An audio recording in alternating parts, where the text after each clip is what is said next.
Between local churches, the Homeless Services Center, and the Expo, the city of Portland says there is no more space.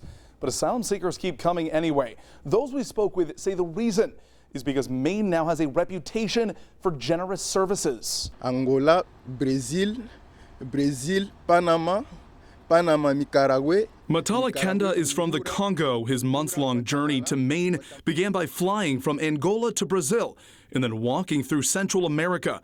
He says his village and country has become extremely violent. He was like fighting every time. Is his family back in the Congo? Family now is not na Congo. Na Congo pe na zana famille. He doesn't tell any family. His father too. They kill him. His father was killed in the Congo. Yes, he's no family, even in the Congo, even here. Kenda crossed into America through Calexico, California in mid-February. On April 24th, he stepped off the bus here in Portland.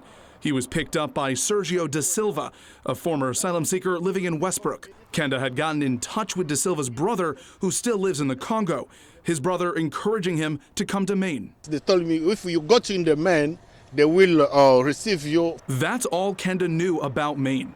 He's not the only asylum seeker to hear of Maine through word of mouth and make the decision to come here based on little information. Yeah, they told me about Maine, and they told me that Maine is to call. Yeah, it's in a good place, in a polite place, polite people. We spoke with Kiatumwa Lukabana in March when the Homeless Services Center first opened.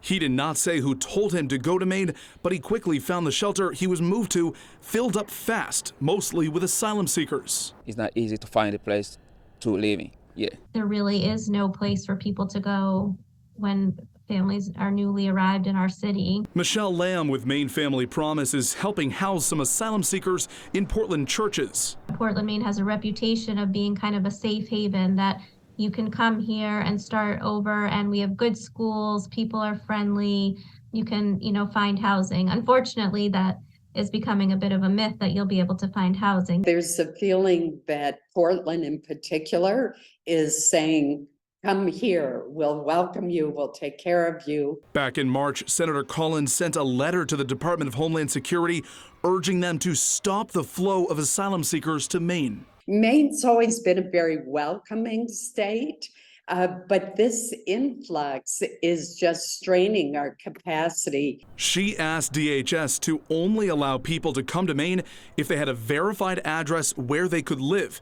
As of last week, Maine's senior senator hasn't heard back. I've asked for an update, but frankly, the lack of a response tells me that they're not verifying the addresses. Despite this historic arrival of people seeking asylum, Portland may see even more over the next few months.